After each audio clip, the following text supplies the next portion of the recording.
Samuel Eto'o nomme de nouveaux sélectionneurs. On a de nouveaux hommes à la tête des sélections nationales du Cameroun. Le comité d'urgence de la FECAFOOT en a ainsi décidé. Ils ont été réunis au courant des derniers jours sous convocation, n'est-ce pas, du président de l'instance, n'est-ce pas.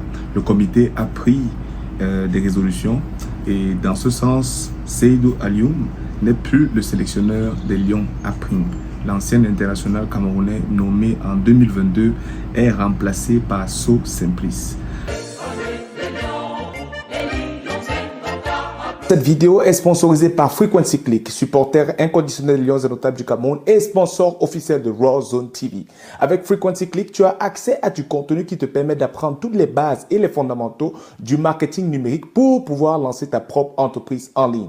En ce sens, deux choses importantes. Première chose, comprendre l'anglais et parler l'anglais un temps soit peu. Deuxième chose, être dans la diaspora pour pouvoir appliquer correctement ces méthodologies. Si tu es intéressé, va checker dans la barre de description, comme ça tu auras tous les détails pour pouvoir en apprendre un peu plus concernant Frequency Click. L'ancien entraîneur de Bafoussam United et Panthère Sportive d'Undé est promu.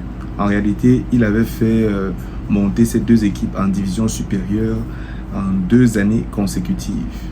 Donc, juste comme ça, c'est quand même important de souligner ça. Je ne connais pas particulièrement l'entraîneur, mais j'ai entendu parler de lui car justement, il fait partie de cette nouvelle génération d'entraîneurs camerounais locaux, n'est-ce pas, qui réussissent à tirer leur épingle du jeu, n'est-ce pas. Donc, avec Panthère Sportive d'Undé, il a réussi à passer à un niveau supérieur. Donc, lors de la saison 2022-2023, Simplice So était sur le banc de Bafoussam United en Ligue régionale du Nord-Ouest. Il va réussir à conduire les Verts Blancs jusqu'aux Interpools. Le technicien va déployer des stratégies pour la montée en Elite 2. Donc, la saison suivante, il va donc rejoindre Zuimanto, n'est-ce pas, avec le projet mis en place par le président Gélis Japon, qui était, n'est-ce pas, le retour en Elite 1. Simplice So a réussi à remplir sa mission avec succès, n'est-ce pas? Donc, et d'ailleurs, c'est important de souligner qu'il n'est pas le premier entraîneur à pouvoir réaliser un tel exploit en 2 ans, c'est-à-dire faire monter 2 équipes en division supérieure en 2 années consécutives. En 2019, Anissé Mbagafoué avait ramené Bamboutos FC en Elite 1, puis les Astres de Douala la saison suivante. Donc, So Simplice attend son nouveau challenge qui est donc être le nouveau sélectionneur manager des Lions Aprime. Donc c'est une performance qui pourrait justifier sa promotion en sélection nationale. Car la FECAFOOT a voulu promouvoir, n'est-ce pas, entre autres, un nouveau visage à ce niveau.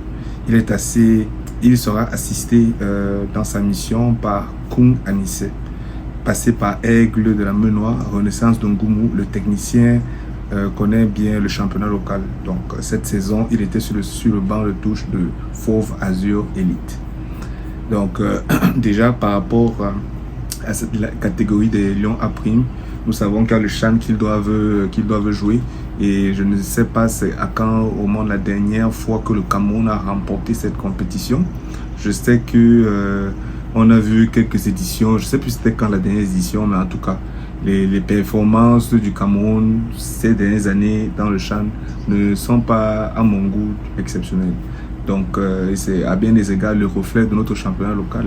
Donc je pense que pouvoir amener une nouvelle dynamique à ce niveau avec des personnes qui justement ont fait leur prouesse dans le championnat local peut être une bonne chose pour pouvoir justement nous amener encore une fois de plus les meilleurs joueurs dans la tanière pour pouvoir avoir une bonne ossature d'équipe qui pourra aller remporter à son niveau les tournois auxquels elle sera amenée à participer, dont notamment le CHAN. Et pourquoi pas, certains joueurs peuvent se retrouver en train de sortir de cette équipe et rebondir avec les A. On a déjà vu, ça s'est déjà produit, n'est-ce pas?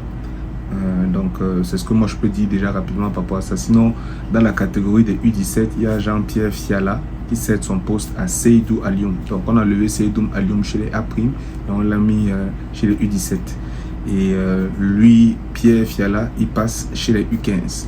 Dans la catégorie des U20, on a justement comme entraîneur, sélectionneur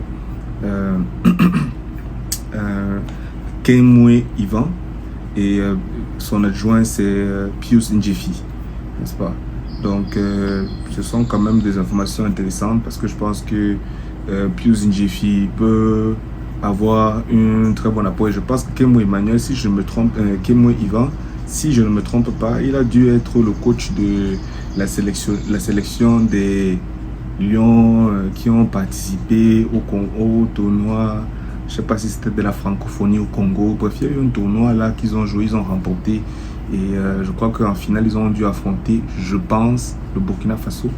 Et cette équipe-là avait quand même un fond de jeu que je trouvais plutôt intéressant. Naturellement, on pourra parler des déchets qu'on pouvait remarquer aussi, pas de souci. Mais je vais essayer d'ailleurs de vous linker la vidéo, parce que j'ai vu la vidéo du match qui est toujours certainement disponible sur YouTube. Donc vous pourrez voir, je pense que c'était lui le coach. Donc si c'est bien lui, je pense que c'est une très bonne chose qu'il arrive que Pius Njefi arrive au niveau des U20, n'est-ce pas, avec lui pour pouvoir aller se battre, pour pouvoir se qualifier. Il y a les JO de cette année, le Cameroun ne participe pas. On a gagné les JO en 2000.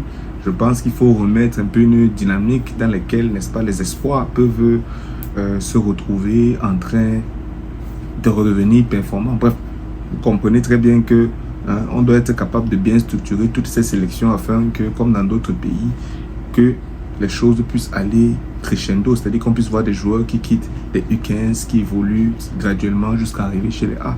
C'est ce qu'on doit voir. Comme ça, c'est qu'on a le bassin des joueurs. Et je pense que c'est quelque chose qui est définitivement possible. Donc, voilà. Donc, sinon, globalement, s'il faut revenir sur les grosses décisions qui ont été prises par le comité d'urgence de l'Africa Foot, au niveau de la sélection nationale féminine A, on a comme entraîneur, sélectionneur Bissek Jean-Baptiste. Je ne sais pas si lui, il était déjà là ou pas, parce que j'ai l'impression que c'est pas lui forcément qui était nouveau. Mais bref, Bissek Jean-Baptiste, entraîneur sélectionneur de la sélection féminine A. Adjoint Ndoumou Mike Joséphine. Donc au moins, on a une femme qui est adjointe. Ça, c'est une très bonne chose. Au niveau des U20, sélection nationale féminine U20, l'entraîneur sélectionneur par intérim, c'est Hassan Bala Abdou Salami. Préparateur physique Chombon Kinou Collins. Et l'entraîneur des gardiens, c'est Ngo Ndom Annette. Sélection nationale féminine U17, entraîneur sélectionneur Doko Joseph. Entraîneur adjoint Ebumbu Tatiana. Entraîneur national féminine U15, Joanang Douceline comme entraîneur sélectionneur, et entraîneur adjoint Elat Epanda. Donc, on souhaite à tout ce beau monde, à tous ces nouvelles personnes, tous ces nouveaux staffs qui sont mis en place, n'est-ce pas, du succès. Parce que nous avons dans le collimateur nos chers frères du Sénégal qui, si je ne me trompe pas, en 2022, ont remporté tout ce qui pouvait être remporté, n'est-ce pas, avec leur sélection, commençant par les seniors, avec les Sadio Mané en descendant. Donc je pense que il faut s'inspirer des choses qui marchent, et je pense que si on vous nomme là, ce n'est pas juste pour venir faire figuration. Il faut que chacune de ces sélections, à son niveau, puisse apporter quelque chose et nous apporter un peu du bonheur dans les yeux. Voilà, exactement. Parce que la restructuration du football, pour pouvoir avoir des lions, que ce soit au niveau masculin ou féminin, des équipes seniors vraiment performantes, ça commence par la structuration aussi de ces sélections. Donc, moi je salue, parce que quand on a écouté tout ce qui s'est passé au cours des 2 dernières années avec toute la majorité de nos sélections, les résultats ne sont pas extraordinaires. Donc peut-être qu'au bout de 2 ans, effectivement, il faut penser à bouger un peu les choses. Si tu as apprécié la vidéo, n'hésite pas à t'abonner, à lâcher un petit like et activer la cloche de notification. Surtout, partage massivement la vidéo à d'autres supporters inconditionnels des Lions indomptables afin que nous puissions faire grandir notre communauté ensemble et faire entendre nos voix. Car nous sommes les actionnaires, n'est-ce pas, de cette équipe nationale, dont nos voix comptent. C'est naturel. Donc, si ce n'est pas déjà fait, prends le temps, s'il te plaît, de regarder cette vidéo où nous parlons de la poule du Cameroun dans la prochaine coupe, dans les qualifications pour la prochaine Coupe d'Afrique des Nations. Parce que c'est en 2025 là, c'est à côté. Il faut être prêt. Le groupe semble être abordable, mais il faut quand même faire attention. On se voit dans la prochaine vidéo.